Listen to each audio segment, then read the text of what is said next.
Há corpos que o mar leva, e há corpos que o mar devolve com uma mensagem. No dia 1º de dezembro de 1948, a polícia de Adelaide, na Austrália, recebeu um chamado rotineiro. Um homem foi encontrado morto na praia de Somerton Park. Nenhum sinal de violência, nenhum documento, nenhuma identidade. A princípio, apenas mais um afogado, mais um corpo anônimo que o oceano resolveu devolver. Mas quando os investigadores se aproximaram, algo os fez parar. O homem estava perfeitamente vestido, terno escuro, sapatos engraxados, roupas impecáveis. Nem uma gota d'água no estômago ou nos pulmões. Ele não tinha se afogado, tinha sido colocado ali, como se alguém quisesse que fosse encontrado. No bolso interno de sua calça, a polícia encontrou um bilhete de trem para a estação de Henley Beach, nunca usado, e um pequeno maço de cigarros da marca Kensitas. Nada incomum. Mas dentro do bolso secreto da calça, um bolso que o próprio alfaiate não sabia que existia, havia algo que transformaria um homem sem nome em um dos maiores mistérios do século XX. Um pedaço de papel enrolado com uma precisão quase obsessiva. E nele, 2 palavras impressas em letras maiúsculas. Tamam Shud.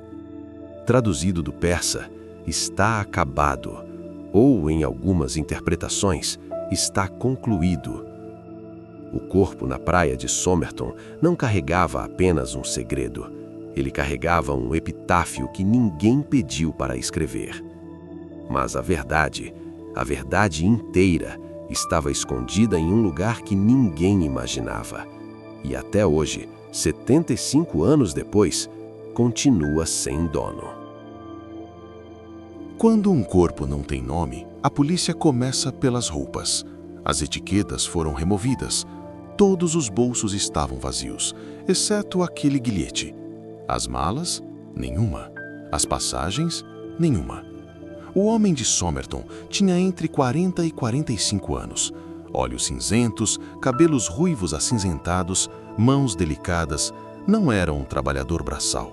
Seus dentes eram bem cuidados, incomum para a época na Austrália. E seus pés tinham calos incompatíveis com sapatos sociais, como se estivesse acostumado a andar descalço ou usar botas militares. A autópsia revelou algo perturbador. Seu baço estava anormalmente aumentado e seu estômago continha vestígios de sangue, mas nenhuma causa de morte foi determinada. Os toxicologistas testaram tudo o que podiam. Nada. Apenas uma anotação no laudo.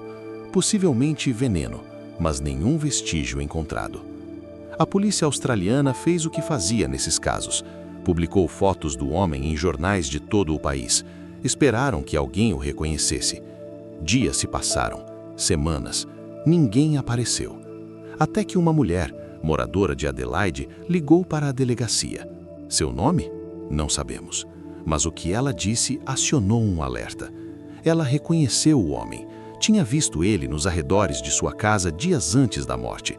Ele estava parado, imóvel, perto da praia. Ela achou estranho, mas seguiu em frente. Quando os investigadores perguntaram se ela queria ver o corpo, ela recusou.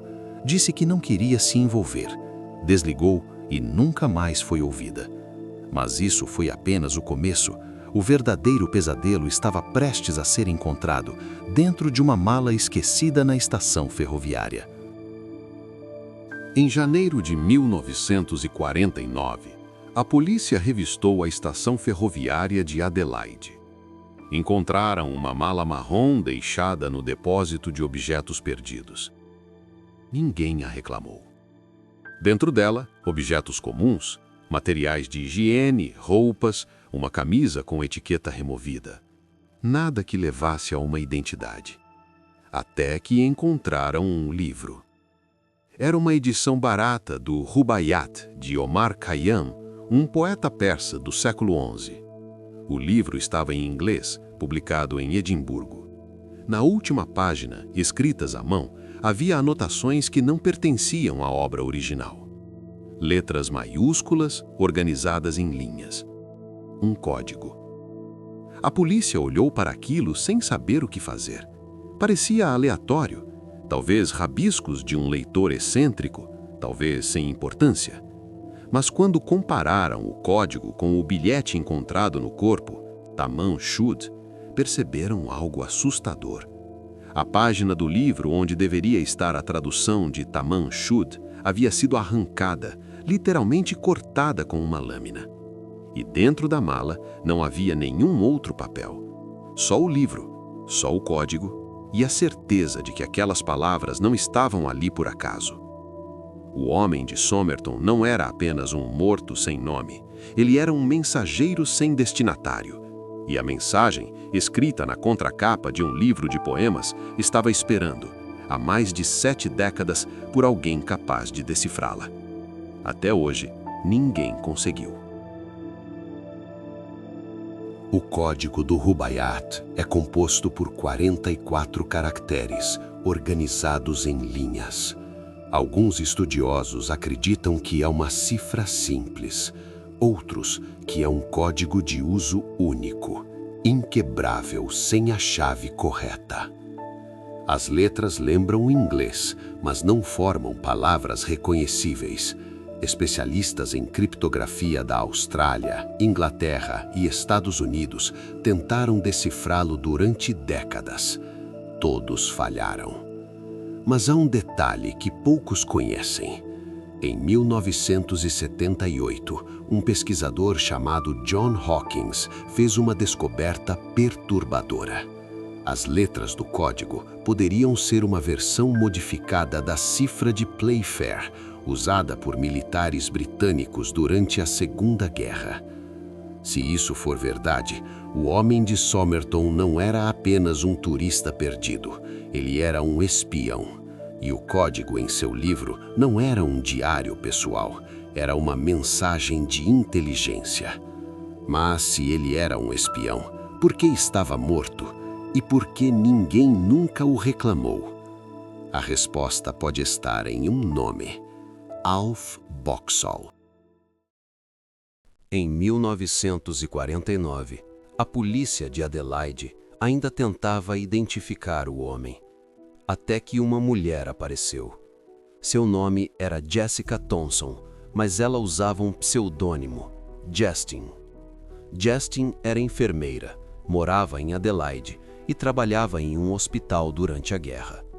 Quando viu as fotos do homem nos jornais, algo nela mudou, mas ela não foi à polícia, ficou em silêncio.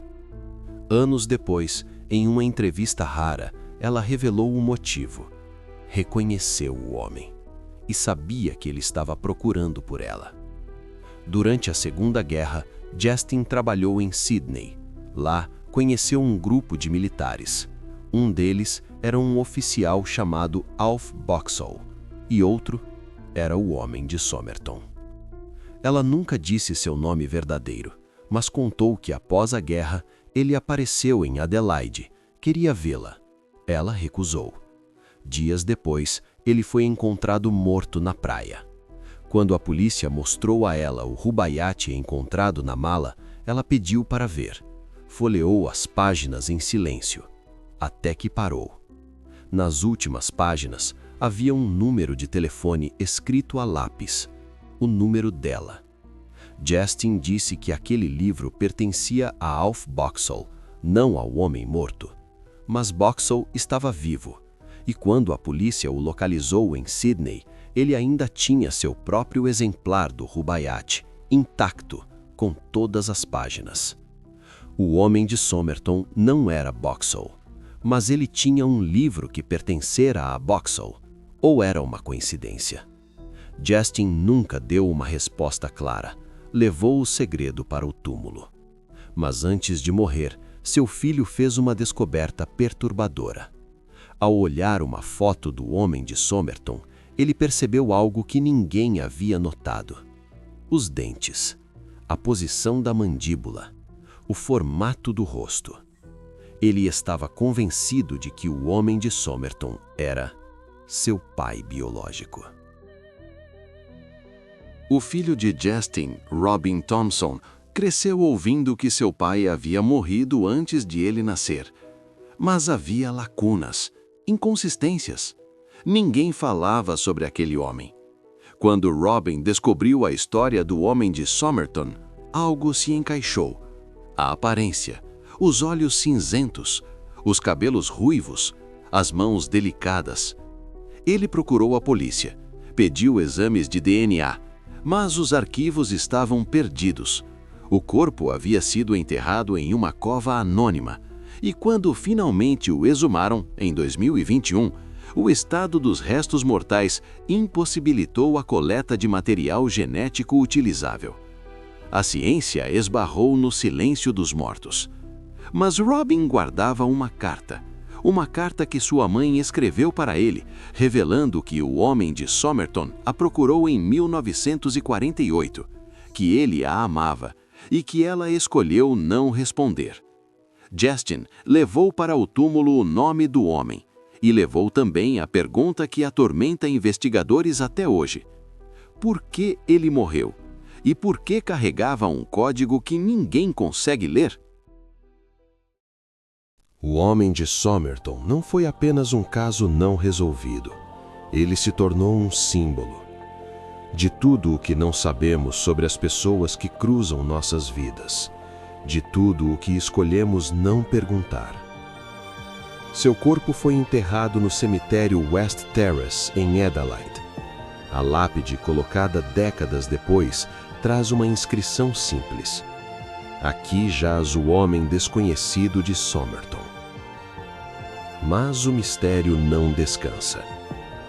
Em 2022, uma equipe de pesquisadores anunciou que havia identificado o código do Rubaiyat como uma cifra de livro, um sistema onde cada número remete a uma letra em uma edição específica de um texto. O problema: ninguém sabe qual edição, ninguém sabe qual livro. E sem a chave, o código permanece mudo. Outros acreditam que as letras não formam palavras, mas sim uma sequência de inicializações, talvez nomes, talvez coordenadas, talvez instruções para um encontro que nunca aconteceu.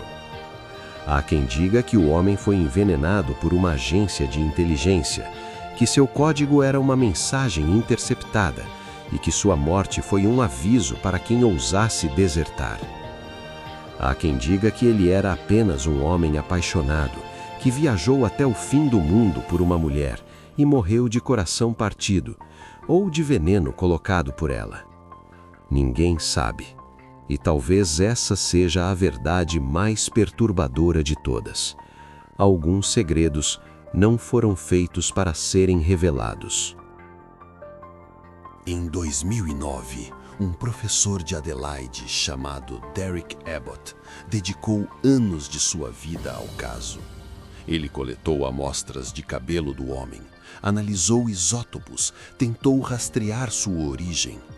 Descobriu que ele provavelmente cresceu na Europa Oriental, que fumava cigarros caros, que suas roupas eram feitas sob medida nos Estados Unidos. Mas nada disso responde à pergunta central: quem era ele? Abbott também estudou o código e encontrou algo estranho.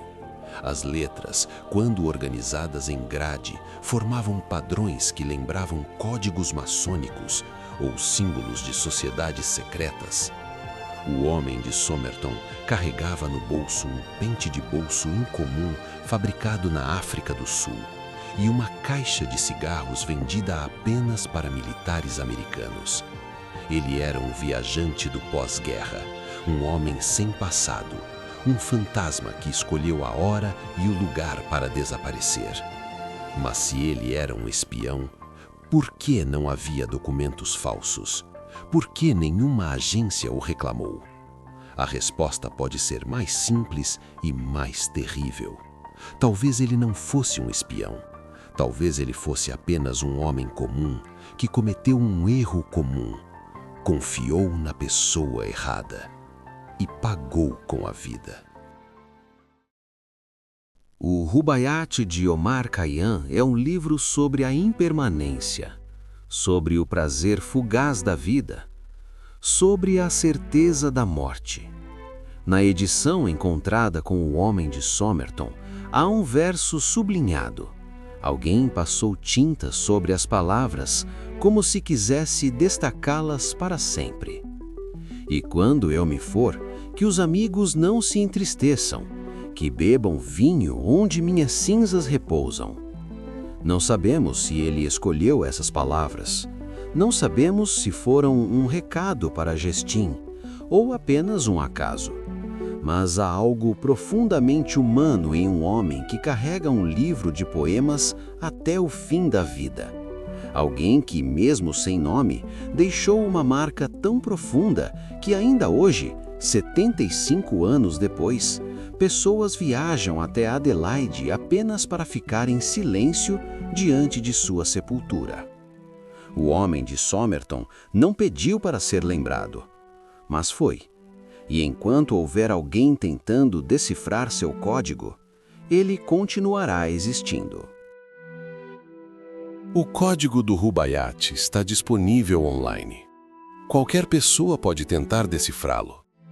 Centenas já tentaram. Milhares. Nenhuma solução foi aceita. O Homem de Somerton continua esperando. Esperando que alguém, em algum lugar, reconheça aquelas letras. Que alguém se lembre de um pai, um avô, um amigo que desapareceu sem explicação em 1948. A tecnologia avança. O DNA pode ser extraído de fios de cabelo. As cifras podem ser quebradas por computadores quânticos. Mas até agora, nada. E talvez isso nos diga algo sobre nós mesmos, sobre nossa necessidade de dar nome a tudo, sobre nosso desconforto diante do que permanece sem resposta. O Homem de Somerton não é apenas um mistério, é um espelho. Ele nos pergunta: o que você faria se ninguém soubesse quem você é? Se sua história dependesse de um código que você mesmo escreveu e levou para o túmulo? Nós nunca saberemos o que ele queria dizer. Mas talvez, no fundo, a mensagem seja essa. Algumas coisas não foram feitas para serem compreendidas, apenas lembradas. O código ainda está lá. O livro ainda existe. O corpo ainda repousa. Esperando. Esperando alguém com coragem suficiente para abrir o próximo arquivo. Inscreva-se no canal e ative o sininho. O próximo mistério já está esperando.